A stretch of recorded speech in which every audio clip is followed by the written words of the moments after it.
আমি সকালে উঠে আগা করে সবাইকে বিরক্ত করছি। এখন মুখ ফিরিয়ে বসে আছি। দেখুন সবাই আপনারা, ফোন নিয়ে ঘাঁটাঘাঁটি করছি। একটু দাদাকে মেরে লাল করে দিয়েছি, চোখ ফাটিয়ে দিয়েছি দাদা। এবার কী করবো ভাবতে পারছি না।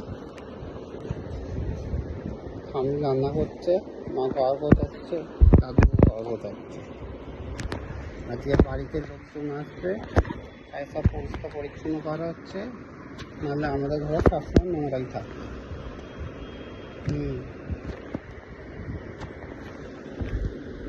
এই ফোনটা নিয়ে আমার খুব ভালো লাগছে। খেলা করি, তখন সময় মাম্মা ফোন দেয় না, দাদা ফোন দেয়। ক্যামেরাটা আমি নিজেই খুলতে পারি এখন। কালকে আমি এমার্জেন্সি কলে ফোন করে দিয়েছিলাম। আজকে ব্লগ এইটুকুনি, আবার কালকে কথা হবে।